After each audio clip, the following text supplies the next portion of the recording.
तो स्टूडेंट आप सबका स्वागत है फिर से एक नए वीडियो। तो इस वीडियो में हम बात करने वाले हैं राजस्थान बोर्ड के 12th क्लास के मॉडल पेपर के बारे में, जो आपका यहाँ पे विषय हिंदी अनिवार्य होने वाला है। हिंदी अनिवार्य विषय जो आपका राजस्थान बोर्ड के 12th क्लास में होता है, उसके मॉडल पेपर की बात इस वीडियो में करने वाला हूँ। तो पूरा का पूरा मॉडल पेपर मैं आपको यहाँ पर सॉल्व कराने वाला हूँ। तो बस वीडियो में आपको यहाँ पर बना रहना है और वीडियो को आपको यहाँ पर लास्ट तक देखना है। इस वीडियो के माध्यम से हम आपको मॉडल पेपर के पूरे प्रश्न बताने वाला हूँ। ये प्रश्न आपके पेपर में आते हैं, इसलिए मॉडल पेपर आपके लिए बहुत जरूरी हो जाता है। तो इस मॉडल पेपर को आपको पूरा का पूरा देख के जाना, 1 से 2 बार आपको इसकी प्रैक्टिस कर लें, जिससे आपको अच्छे से याद हो जाए। क्योंकि इसी मॉडल पेपर से आपके मेन पेपर में प्रश्न आते हैं, तो इसको आपको जरूर करके जाना है। यहीं से आपके सारे के सारे प्रश्न फंसने वाले हैं। तो बस वीडियो में अगर आप पहली बार हो तो वीडियो को शेयर करें, लाइक करें। अगर चैनल पर पहली हो चैनल को सब्सक्राइब कर लें और वीडियो को ज़्यादा से ज़्यादा शेयर करें। तो हम इसमें बात करने वाले हैं आपके उच्च माध्यमिक शिक्षा परीक्षा 2025, जिसमें हम मॉडल पेपर की बात यहाँ पे करने वाले। विषय आपका हिंदी अनिवार्य होने वाला, क्लास आपकी यहाँ पर 12th होने वाली है। आपका पेपर, ये आपका मॉडल पेपर राजस्थान बोर्ड का है। तो जो भी स्टूडेंट राजस्थान बोर्ड का, तो इस वीडियो को आप जरूर देखें, ये आपके लिए बहुत इंपॉर्टेंट होने वाला है। और इस पेपर के अंदर आपको 3 घंटा 15 मिनट का समय मिलता है और पूरा ये पेपर आपका 80 नंबर का होता है। यहाँ पर आपके सामने क्या केवल तो सामान्य निर्देश दे रखे हैं, इनको आपको जरूर पढ़ना है, जिससे आपको पूरा का पूरा प्रश्न समझ में आ जाएगा। ठीक है, अब हम चलते हैं पहले प्रश्न, क्योंकि पहला प्रश्न इसमें क्या पूछा गया उसकी बात कर लेते हैं। तो आपका यहाँ पे खंड ए स्टार्ट हो जाता है। खंड ए में आपका यहाँ पे पहला प्रश्न स्टार्ट, इसमें पूछा गया कि निम्नलिखित बहु विकलात्मक प्रश्नों के उत्तर अपनी पुस्तिका में लिखिए। जो आपके यहाँ पर 16 प्रश्न पूछे गए हैं, 16 के 16 प्रश्न आपके लिए बहुत इंपॉर्टेंट होने वाले हैं। तो इसको आपको लास्ट तक देखना है। सारे के सारे प्रश्न आपको मैं बताने वाला हूँ, वो विथ आंसर के साथ इसमें मैं बताने वाला हूँ। तो यहाँ पे आप देख सकते हैं कि पहला प्रश्न इसमें पूछा गया है कि जयदेव सिंह और नरोत्तमपुरी किस विशेष लेखन से संबंधित थे। किस विशेष लेखन से संबंधित थे? तो यहाँ पे आ जाएगा खेल। किससे? खेल से संबंधित थे। दूसरे में जनसंचार माध्यमों में रेडियो किस प्रकार का माध्यम है। जनसंचार माध्यमों में रेडियो किस प्रकार का माध्यम है, ये हमें यहाँ पे बताना है। तो इसका ऑप्शन आपका यहाँ पे हो जाएगा श्रव्य माध्यम है। ठीक है। प्रश्न नंबर 30 में पूछा गया कि मराठी और कोंकणी भाषाओं की लिपि क्या है। मराठी और कोंकणी भाषाओं की लिपि क्या है? तो यहाँ पे आ जाएगी देवनागरी है। क्या है? देवनागरी है। ठीक है। इसके बाद नेक्स्ट प्रश्न आपके सामने आता है प्रश्न नंबर 4 में पूछा गया आपसे कि पश्चिमी हिंदी की बोलियों में सम्मिलित बोली है। पश्चिमी हिंदी की बोलियों में सम्मिलित बोली है। कौन सी बोली है पश्चिमी हिंदी में? तो वो यहाँ पे बता देनी। तो आपकी यहाँ पे आ जाएगी ब्रज। ठीक है। प्रश्न नंबर 5 में आपका आया है कि कवि कुंवर नारायण की कविता के बहाने उसके किस काव्य संग्रह से पाठ्य पुस्तक में संग्रहित की गई है।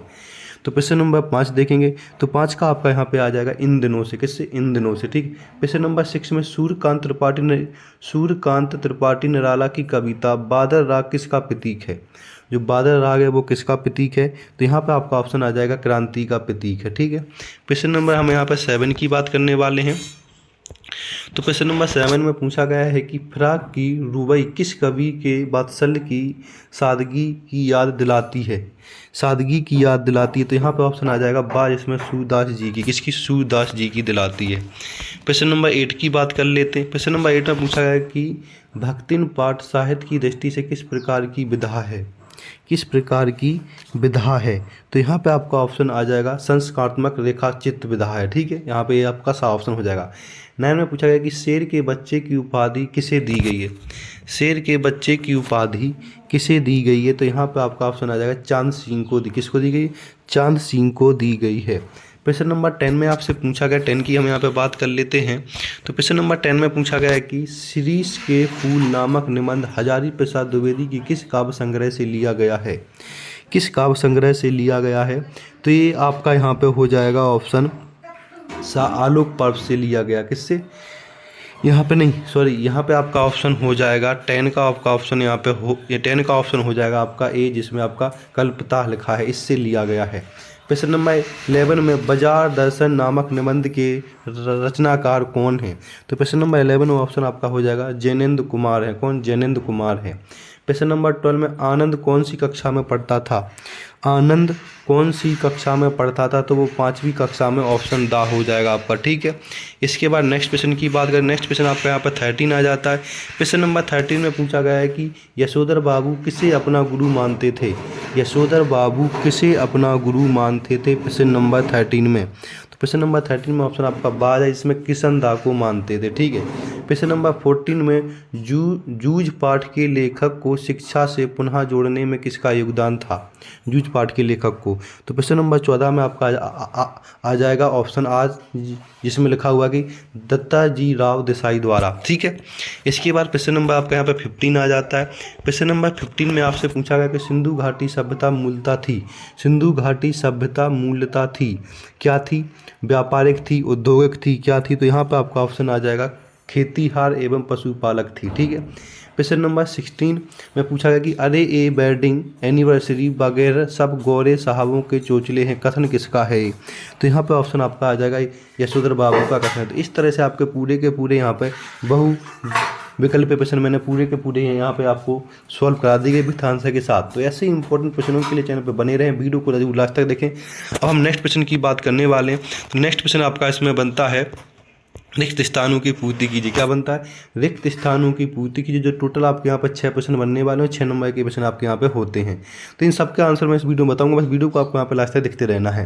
तो क्वेश्चन नंबर आपके यहाँ पर फर्स्ट पूछा गया कि वक्ता या लेखक के अविष्ट का बोध कराने का गुण खाली स्थान कहलाती है। तो क्या? अभिधारा अभिधा शक्ति क्या कह रहा है? अभिधा शक्ति कहलाती है। तो पहले में क्या आ जाएगा आपका यहाँ पे? अभिधा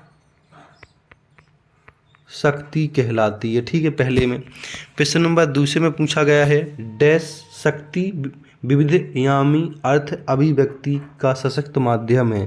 तो यहाँ पे क्या है? व्यंजना शक्ति का। किसका? व्यंजना शक्ति का। ठीक है। दूसरे में क्वेश्चन नंबर तीसरे में पूछा गया है कि चारू चंद की चंचल किरण काव्य पंक्ति में खालिस्तान अलंकार है। कौन सा अलंकार है? अनुप्रयास। कौन सा है? अनुप्रयास अलंकार है। ठीक है। क्वेश्चन नंबर 4 में आप देख लीजिए। क्वेश्चन नंबर 4 में पूछा गया कि एक ही शब्द 2 या 2 से अधिक बार भिन्न भिन्न अर्थों में प्रयुक्त होता है, तब वहाँ कौन सा अलंकार होता है? तो वहाँ पे आपका यहाँ पे यमक अलंकार क्या हो जाएगा?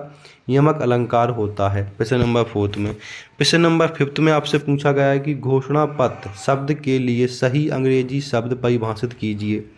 तो यहाँ पे मिनीफेस्टो क्या आ जाएगा? मिनीफेस्टो आ जाएगा। क्या आ जाएगा यहाँ पे? आपका यहाँ पे ऑप्शन आ जाएगा मिनीफेस्टो। क्या? मिनीफेस्टो ऑप्शन आ जाएगा यहाँ पर। ठीक है। क्वेश्चन नंबर यहाँ पर 6 में पूछा गया है कि प्रोबेशन शब्द का सही हिंदी शब्द क्या होता है?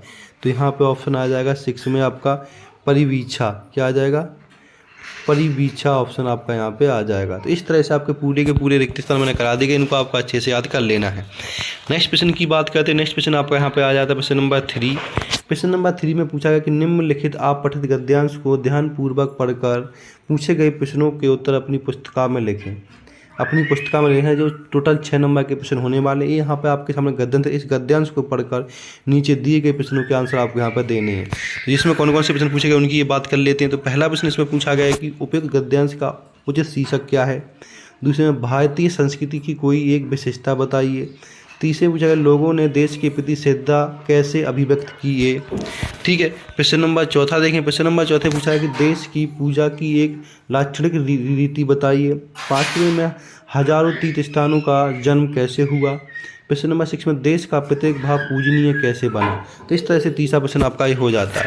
क्वेश्चन नंबर 4 देख लीजिए। क्वेश्चन नंबर 4 में आपके सामने निम्नलिखित आप पठित पद्यांश दे रखा है। पद्यांश दे रखा है जो टोटल 6 नंबर का होता है। इस पद्यांश को पढ़कर नीचे दिए गए प्रश्नों के उत्तर देने। जो आपके यहाँ पर 6 प्रश्न पूछे गए, इन 6 के 6 आंसर आपको यहाँ पर देने हैं इन दोनों के। ठीक है। तो इन दोनों के हम आंसर यहाँ पर देख लेते हैं। प्रश्न नंबर 3 का और 4 का आंसर यहाँ पर देखते हैं। उसके बाद नेक्स्ट प्रश्न हम यहाँ पर करते हैं। चलो देखते हैं कौन कौन से इसके आंसर हो सकते हैं। तो यहाँ पे आप देख सकते हैं, ये आपका यहाँ पे प्रश्न नंबर 3 था, जिसके आपके यहाँ पर नीचे उत्तर दे रखे, जिसमें पूछा था पहला कि उपयुक्त गद्यांश का उचित शीर्षक क्या होगा। शीर्षक होगा हमारे 30 स्थल या 30 स्थलों का महत्व पहले का। दूसरा देख सकते हैं, दूसरे का आंसर दे रखा है, ये तीसरे का, ये चौथे का, ये 5वें का, 6ठे का। तो 6 के 6 आंसर आपके यहाँ पर दे रखे हैं। अब हम बात करने वाले प्रश्न नंबर 4 की। तो प्रश्न नंबर 4 के जो आंसर यहाँ पर दे रखे देख सकते हैं। प्रश्न नंबर 4 के आपके सामने आंसर दे रखे हैं। ये आपका प्रश्न नंबर 4 जिसमें पूछा है शीर्षक क्या होगा। शीर्षक आपका इसमें अनेकता में एकता होगा या हमारा सांस्कृतिक महत्व। प्रश्न नंबर 2 का आंसर, प्रश्न नंबर 3 का, प्रश्न नंबर 4, 5वें और 6ठे। तो इस तरह से आपका 4थे और 3 का मैंने पूरा का पूरा आंसर कर दिया। इसको आपको ध्यान से कर लेना है। आपका 4थे का आंसर है, यहाँ पे आपका ये 3 का आंसर। तो इस तरह से आपके दोनों के दोनों आंसर यहाँ पे हो जाते हैं। अब नेक्स्ट प्रश्न की बात करने वाले। नेक्स्ट प्रश्न इसमें क्या पूछा गया है। तो नेक्स्ट क्वेश्चन आपके इसमें पूछा गया है, जो आपका यहाँ पर सेक्शन 20 स्टार्ट हो जाता है। इसके अंदर आपसे प्रश्न पूछे गए हैं, निम्नलिखित लघुवात्मक प्रश्नों के उत्तर लगभग 40 शब्दों में देने होते हैं, जो आपका यहाँ पर 2 नंबर का एक प्रश्न यहाँ पे हो जाता है। तो 5वां प्रश्न पूछा गया कि हिंदी में नेट पत्रकारिता पर टिप्पणी लिखिए। छठा में पूछा गया कि बूढ़ी मुँह मुहासे लोग कहें तमाशे कहावत किसने किस संदर्भ में कही और सिल्वर वेडिंग कहानी के आधार पर लिखिए। क्वेश्चन नंबर 6 का ये हो जाएगा, ठीक है। क्वेश्चन नंबर 7 की बात कर लेते हैं। क्वेश्चन नंबर 7 में पूछा गया कि मोहनजोदाड़ो का समाज एक सुसंस्कृत समाज था, पठित पाठ के आधार पर लिखिए, ठीक है। क्वेश्चन नंबर 8 में बात और भी पेचीदी होती चली गई है इससे कवि कुमार नारायण का क्या आशय, पठित कविता के आधार पर लिखिए। क्वेश्चन नंबर 9 में बाजार का बाजारूपन कौन बढ़ाते हैं, पठित पाठ के आधार पर लिखिए। तो क्वेश्चन नंबर हम यहाँ पे आपके जो सेक्शन बी है उनकी बात कर लेते हैं। क्वेश्चन नंबर आपके यहाँ पे 5 से बात कर लेते हैं। 5 से आपके यहाँ पे जो टोटल 9 तक क्या क्या आंसर हो सकते हैं, सबके आंसर हम यहाँ पे देखने वाले हैं, तो बस वीडियो में आपको यहाँ पे बना रहना है। तो यहाँ पे आप देख सकते हैं कि ये आपका यहाँ पे क्वेश्चन नंबर 5 का आंसर दे रखा है, जिसमें आपको हिंदी में नेट पत्रकारिता पर टिप्पणी बतानी थी। क्वेश्चन नंबर 6 का आंसर दे रखा है, 6 को आपको अच्छे से कर लेना है यहाँ पे, ठीक है। इसके बाद यहाँ पे देख सकते हैं क्वेश्चन नंबर 6 का पूरा आंसर यहाँ पे मिल जाएगा। क्वेश्चन नंबर 7 का आंसर पूरा का पूरा यहाँ पे लिख रखा है, इसको आपको अच्छे से कर लेना, देख सकते हैं यहाँ पे क्वेश्चन नंबर 7 का आंसर पूरा का पूरा है, ठीक है, आपके सामने। इसके बाद क्वेश्चन नंबर 8 का आंसर मैं यहाँ पे बताने वाला हूँ, तो ये देख सकते हैं आप, क्वेश्चन नंबर 8 का आंसर आपके सामने, क्वेश्चन नंबर 8, ठीक है, 8 का आंसर आपके सामने। क्वेश्चन नंबर 9 का आंसर दे रखा है यहाँ पे। तो इस तरह से आपके 9 क्वेश्चन तक मैंने पूरे के पूरे आंसर बता दिए। अब हम बात करने वाले सेक्शन आपके सी की, कि यहाँ पर सेक्शन सी में कौन कौन से प्रश्न आपसे पूछे गए हैं। यहाँ पे हम बात करने वाले हैं आपके सेक्शन सी की, कि सेक्शन सी में कौन कौन से प्रश्न आपसे यहाँ पे पूछे गए हैं। तो सेक्शन सी में आपसे यहाँ पे प्रश्न नंबर 10 से प्रश्न नंबर 14 तक जो प्रश्न के उत्तर देना वो आपको 60 से 80 शब्दों में लिखना है, और टोटल आपके सामने 2 प्रश्न पूछे जाएंगे, दोनों में से कोई एक प्रश्न करना है, इसके आपको 2 नंबर मिलने वाले हैं। तो पहला प्रश्न पूछा गया 10 नंबर, इसमें हजारी प्रसाद द्विवेदी ने शीरीष के फूल की तुलना कबीर के व्यक्तित्व से क्यों की, या फिर अथवा वाला प्रश्न कैसे इसमें पूछा गया कि भीमराव अम्बेडकर के अनुसार एक आदर्श समाज किन किन गुणों समावेश होना चाहिए, पठित आधार पर लिखिए। इन दोनों में से कोई प्रश्न आप यहाँ पे कर सकते हैं। क्वेश्चन नंबर हम यहाँ पे 11 की बात करने वाले। 11 में पूछा गया कि रामचरितमानस के लंका कांड में तुलसी जी ने राम का पूरी तरह मानवीयकरण कर दिया है, कैसे स्पष्ट किया, इसको बताइए। ये प्रश्न नंबर आपका 3 का होने वाला है। अथवा में पूछा गया कि छोटा मेरा खेत कविता की मूल संवेदना क्या है। इन दोनों में से ये प्रश्न आप यहाँ पर कर सकते हैं। प्रश्न नंबर 12 में पूछा गया कि जूझ पाठ के आधार पर लेखक के संघर्ष को स्पष्ट कीजिए, या फिर अथवा में आप बता सकते हैं कि सिल्वर वेडिंग पाठ के आधार पर यशोधर बाबू की चारित्रिक विशेषताओं पर किसका प्रभाव पड़ा, आप उन पर पड़े प्रभाव से कहाँ तक सहमत हैं। तो इन दोनों में से कोई आप यहाँ पर 12 वाले प्रश्न में कर सकते हैं। प्रश्न नंबर आपका यहाँ पे आ जाता है 13। प्रश्न नंबर 13 में पूछा गया कि रघुवीर साय या अथवा में जिनेंद्र कुमार का साहित्यिक परिचय लिखिए। इन दोनों में से किसी एक का परिचय आपको यहाँ पर लिखना है, जो 3 नंबर आपको यहाँ पर मिल जाएंगे। प्रश्न नंबर 14 में फीचर लेखन को उदाहरण से समझाइए, या फिर अथवा में रोजगारोन्मुखी शिक्षा की आवश्यकता विषय पर एक आलेख लिखिए। इन दोनों में से कोई एक यहाँ पे प्रश्न कर सकते हैं, ठीक है। 14 नंबर में प्रश्न नंबर आपका यहाँ पर 14 तक मैं आंसर बताने वाला हूँ। हमने यहाँ से पहले 9 तक आंसर आपको बता दिए थे। अब हम सेक्शन सी के आंसरों की बात करते हैं। सेक्शन सी में कौन कौन से आपके यहाँ पे आंसर बन सकते हैं। तो यहाँ पे आपका सेक्शन सी के आंसर देखने वाले हैं। तो सेक्शन सी में आपके 10 का ये आंसर है वो यहाँ पे लिख रखा है आपके सामने। तो इस आंसर को आपको पूरा का पूरा अच्छे से लिखने देख सकते हैं आप यहाँ पे प्रश्न नंबर 10 का आंसर, ठीक है। आधा यहाँ पर और आधा आपका यहाँ पर 10 का आंसर है। दोनों प्रश्नों के आंसर आपको यहाँ पर मिल जाएंगे। 10 के जो आपका अथवा वाला था, अथवा वाले का भी आंसर यहाँ पर 10 का दे रखा है, ठीक है। प्रश्न नंबर 11 का आंसर भी दे रखा है आपके सामने। यहाँ पे ये आपके 11 का आंसर, इसको आपको पूरा का पूरा अच्छे से कर लेना, ठीक है। 11 का और आंसर दे रखा है वो आप यहाँ पर देख सकते हैं कि पूरा का पूरा आंसर यहाँ पे 11 का दे रखा है। इसमें आपको अथवा वाला प्रश्न भी मिल जाएगा, और छोटा मेरा खेत कविता की मूल की संवेदना और अथवा वाला। इन दोनों में से जो भी आपको प्रश्न इजी लगे, इन दोनों में से कोई भी एक प्रश्न आप यहाँ पर कर सकते हैं। प्रश्न नंबर 11 का अब हम बात करने वाले प्रश्न नंबर 12 की। तो प्रश्न नंबर 12 को देख लीजिएगा। प्रश्न नंबर 12 में उत्तर दे रखा है आपका जूझ पाठ के आधार पर लेखक के संघर्ष को स्पष्ट कीजिए, या फिर अथवा वाला प्रश्न आप यहाँ पे कर सकते हैं। अथवा जो भी इजी लगे वो आप यहाँ पे प्रश्न कर सकते हैं प्रश्न नंबर 12 में। प्रश्न नंबर हम यहाँ पर 13 की बात करने वाले।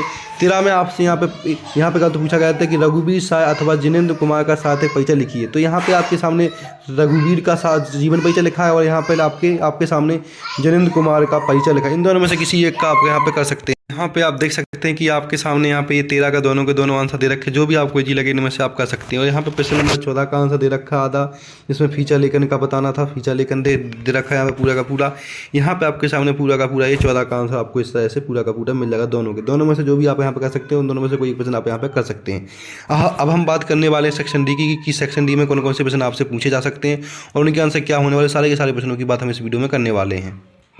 तो यहाँ पे आप देख सकते हैं कि आपके सामने सेक्शन डी आ गया, जहाँ पे आपका पे एक प्रश्न 6 नंबर का ही होने वाला है। इसमें पहला प्रश्न पूछा गया कि निम्नलिखित पद्यांश की प्रसंग व्याख्या कीजिए। इसमें आपकी इसको प्रसंग व्याख्या भी करनी है, जो यहाँ पे आपके सामने पद्यांश रहेगा, इस पद्यांश को पढ़ के इन दोनों में से किसी एक पद्यांश को पढ़ के आप इनका आंसर दे सकते हैं। 2 पद्यांश देखे, 2 में से कोई एक प्रश्न आपको यहाँ पे करना है, ठीक है। प्रश्न नंबर 16 की बात कर ले। प्रश्न नंबर 16 में आपके सामने निम्नलिखित गद्यांश की प्रसंग सहित व्याख्या कीजिए, जो 6 नंबर का होने वाला। इसमें भी 2 आपके सामने गद्यांश रहेंगे, दोनों में से किसी एक गद्यांश को पढ़कर नीचे दिए गए प्रश्नों के आंसर आपको यहाँ पर दे देने, ठीक है। इन दोनों गद्यांशों को पढ़कर किसी एक का आंसर आपको यहाँ पर दे देना है। प्रश्न नंबर 17 की बात करने। प्रश्न 17 में पूछा गया कि स्वयं को राजकीय उच्च माध्यमिक विद्यालय दियापुर का प्रधानाचार्य मानकर पुलिस अधीक्षक महोदय को एक अर्ध सरकारी पत्र लिखिए, जिसमें अभ्यर्थियों की यातायात संबंधी नियमों की जानकारी देते हुए निवेदन किया गया है, ठीक है। ये आपका प्रश्न नंबर 4 का होने वाला है। या अथवा में आप यहाँ पे कि यहाँ पे राजस्थान सरकार पशुपालन विभाग की ओर से भेड़ पालन फार्म खोलने हेतु एक अधिसूचना, मतलब कि एक यहाँ पे आप लेटर लिख सकते हैं, ठीक है। प्रश्न नंबर 18 देखिए। प्रश्न नंबर 18 पूछा निम्नलिखित विषयों में से किसी एक विषय पर लगभग 300 शब्दों में एक निबंध लिखना है, जो आपको 5 नंबर का यहाँ पे होने वाला। आपके सामने यहाँ पे 4 पॉइंट दे रखे, चारों में से किसी एक पॉइंट पर आप यहाँ पे निबंध लिख सकते हैं। तो इस तरह से मैं सारे के सारे प्रश्नों के आंसर यहाँ पे बताने वाला हूँ, जो आपका यहाँ पर सेक्शन डी स्टार्ट होने वाला था। तो 15 नंबर प्रश्न का आंसर मैं इस वीडियो में बताने वाला, बस वीडियो में आपको बनाने सारे के सारे प्रश्नों के आंसर आपको यहीं पर मिलने वाले हैं। तो आप यहाँ पर देख सकते हैं कि ये आपके सामने प्रश्न नंबर 15 का आंसर है पूरा का पूरा। यहाँ पे जो आपके सामने पहले वाला प्रश्न का और यहाँ पे अथवा वाला प्रश्न 15 का, उनका भी आंसर यहाँ पर दे रखा था। इन पूरे के पूरे प्रश्नों को आपको यहाँ पर अच्छे से देख लेना, सारे के सारे प्रश्नों के आंसर आपको यहाँ पर मिल रहे हैं, ठीक है। इसके बाद आपके सामने 16 का आंसर मिल जाएगा। तो यहाँ पर 16 का आंसर देख लीजिएगा, 16 का यहाँ पर क्वेश्चन दे रखा है, नीचे आंसर स्टार्ट हो रहा है। तो यहाँ पर 16 का आंसर आपके सामने पूरा का पूरा यहाँ पर दे रखा है। तो इसमें से आपकी व्याख्या दे रखी है, यहाँ पर प्रश्न दे रखा है, इन दोनों में से कोई एक प्रश्न आप यहाँ पर कर सकते हैं, जो भी आपको इसमें से ईजी लगे, ठीक है। प्रश्न नंबर 16 पूरा का पूरा आपके सामने होता है।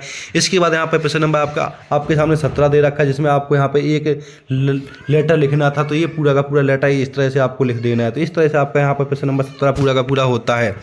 इसके बाद प्रश्न नंबर 18 देखिए, 18 में आपको यहाँ पे पूरा का पूरा निबंध लिखना था। तो यहाँ पे देख सकते हैं, जिस भी पॉइंट को आप इजी लगे वो पॉइंट आप यहाँ पे निबंध लिख सकते हैं। इसमें 1-2 पॉइंट मैंने बता दिए गए हैं। तो यहाँ पे पहला पॉइंट, जिसमें समाज में जीवन मूल्य का महत्व क्या है। इसके बाद दूसरा पॉइंट आपके सामने बाढ़ का दृश्य क्या है। तो इन दोनों में से किसी एक प्रश्न को आप यहाँ पे कर सकते हैं। तो इस तरह से आपके पूरे के पूरे प्रश्न यहाँ पे हो जाते हैं। देख सकते हैं, मैं पूरे के पूरे प्रश्न आपको यहाँ पे करा दिए गए। ऐसे ही इंपॉर्टेंट प्रश्नों के लिए चैनल को सब्सक्राइब कर लें। आपके जो यहाँ पे मेन एग्जाम होने वाले हैं उनके भी प्रश्न आपके इसी चैनल पे आने वाले हैं। तो इसलिए चैनल को सब्सक्राइब कर लें, जिसके लिए आपके सामने सबसे पहले मेरा वीडियो आ सके और आप सबसे पहले मेरे वीडियो को देख के अपने पेपर को अच्छा कर सकें। क्योंकि आपके सामने मैं ऐसे प्रश्न लेके आने वाला जो आपके सीधे पेपर में आने वाले, उन सारे के सारे प्रश्नों की बात मैं इस अगले वीडियो में करने वाला हूँ। तो इसलिए आप चैनल को सब्सक्राइब कर लें, वीडियो को ज़्यादा से ज़्यादा शेयर करें, जिससे और भी स्टूडेंट वीडियो को देख सकें। धन्यवाद।